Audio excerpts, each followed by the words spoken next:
Hi there, Cosmic Family. My name is Yahlial in this incarnation. Today, the moon continues to be in Virgo.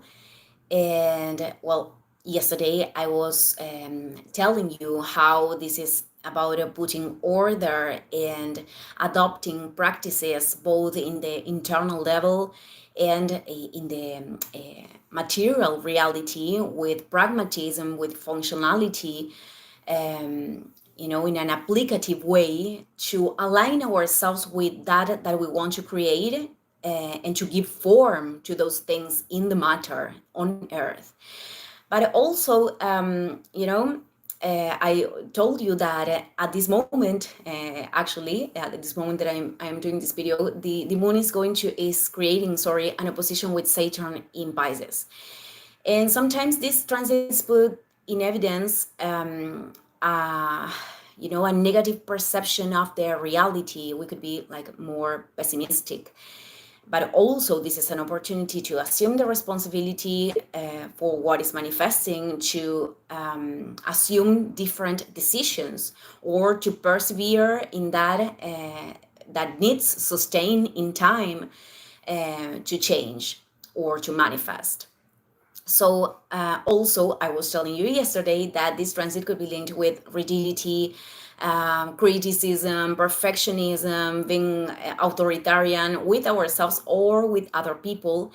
And even though assuming the responsibility of what we need to change or improve, it is very important, when we are doing that from this negative inner dialogue, from the judgment and the criticism, we are reinforcing the shame and the guilt, or we are creating the other polarity, which is denial, which in the end leads us to cross the boundaries that we were pretending to sustain, or to not have the will of trying new things because of the fear of mistake.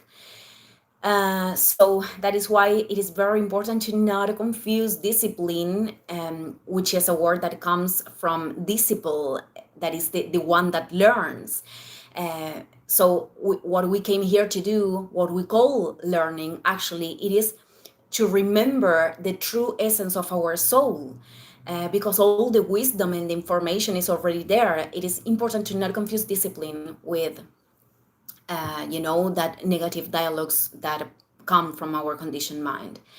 And returning to the denial thing, tomorrow at night here in Argentina, between night and the November 25th, the moon in Virgo is going to create an opposition with Neptune retrograde. It is retrograde in Pisces before moving to Libra. So we have to take in account that the sun right now, it is in Sagittarius, and this energy is looking for expansion, for freedom, having fun, enjoyment, which is perfect, which is something that is very nice. But it is also important to observe from which places are coming those impulses.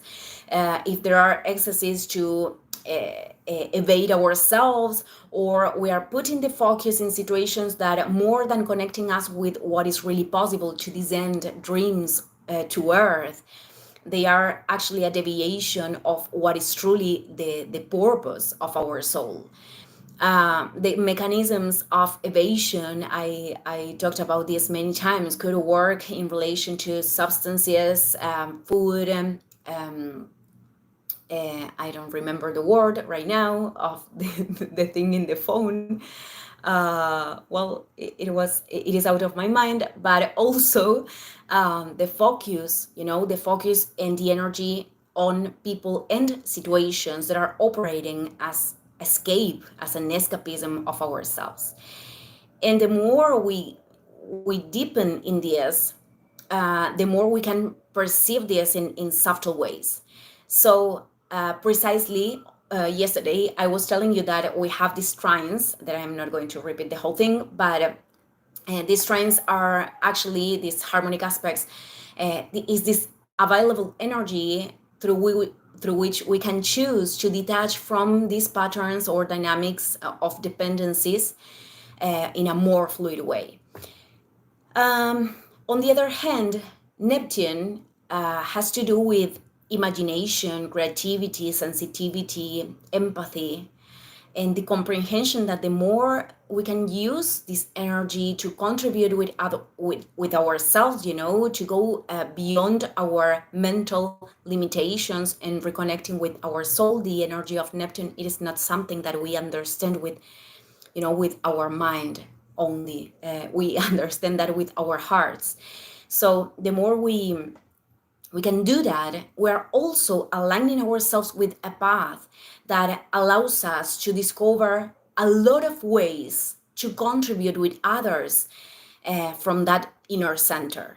So, well, I am going to end this video here. Thank you, everyone, and see you in the next one. Ciao, ciao.